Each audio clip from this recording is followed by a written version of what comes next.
माध्यमामध्ये आपल्याला जो काही मेसेज द्यायचा आहे, शासनाला कळवायचा आहे, आपल्या आंदोलनामधून कळवलेला आहे। त्या ठिकाणी आपल्या तीव्र भावना शासनापर्यंत सगळीकडे पसरलेल्या आहेत। आताच प्रांत साहेबांची बोलणं झालं, खरोखरच त्यांची हे निवडणूक असल्यामुळे निवडणुकीमध्ये त्या मिटिंगा टाळता येत नाहीयेत, म्हणून त्यांना या ठिकाणी येता आलं नाहीये।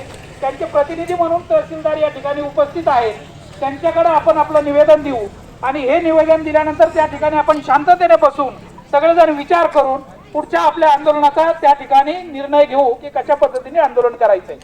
दुसरी गोष्ट फक्त आजचं जे काही आंदोलन आहे, रस्ता रोको आम्ही स्थगित केलेलं आहे, थांबवलेलं नाही, स्थगित केलेलं आहे।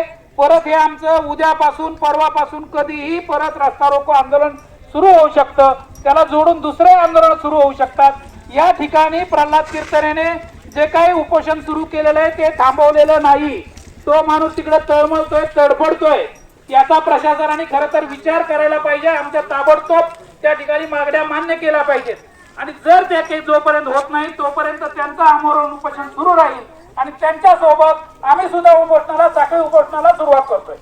तर त्याच्यामुळं आपण सर्वांनी, प्रशासनाचे तुम्ही त्या ठिकाणी प्रतिनिधी आहात, आमचं म्हणणं आमच्या आंदोलनाची तीव्रता तुमच्या वरिष्ठ अधिकाऱ्यापर्यंत, शासनापर्यंत पोहोचावी अशी आमची सर्व ओबीसी समाजाच्या वतीने हात जोडून विनंती आहे। धन्यवाद।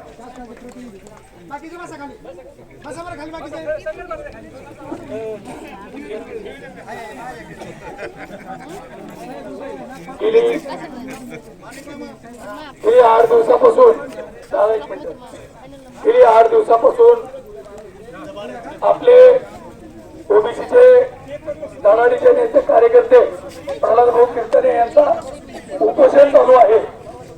पण एकच तुम्हाला सांगतो सगळ्यांना, नाही आंदोलन रस्ता रोको आंदोलन जरी थांबलं असेल तरी जर शासनाने कुठल्याही प्रकारचा चुकीचा निर्णय घेतला, ओबीसीच्या आरक्षणाला धक्का लागला, तर महाराष्ट्रातल्या सर्व ओबीसी बांधवांनी कुठलीही जरी वेळ आली तरी कोणत्याही प्रकारची लढाई लढावं लागेल।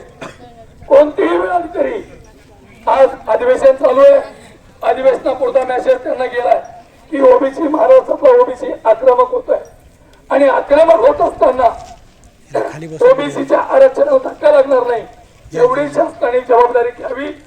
अन्यथा येतं खूप छोटं आंदोलन झालं, महाराष्ट्रातल्या चौकामध्ये ओबीसी आंदोलन करतील हे सांगताना विसरणार नाही।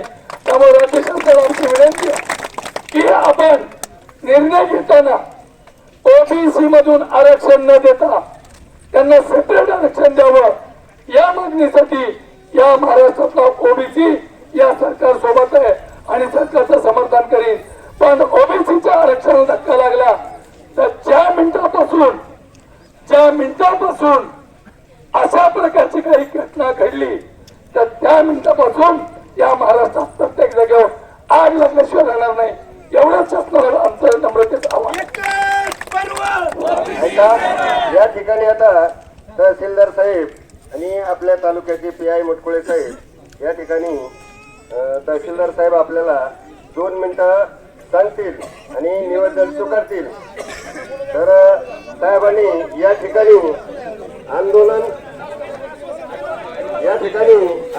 कसं स्थगित केलं आणि यापुढील आंदोलनात ते पुन्हा वरिष्ठ आल्याशिवाय यापुढील आंदोलन आम्ही पुन्हा परत माघारी घेणार नाही अशी या ठिकाणी त्यांना आम्ही या ठिकाणी सूचित करीत आहोत। या ठिकाणी साहेब आता 2 मिनिटं आपल्याला मार्गदर्शन करतात। आम्हाला पुढे जाऊ द्या।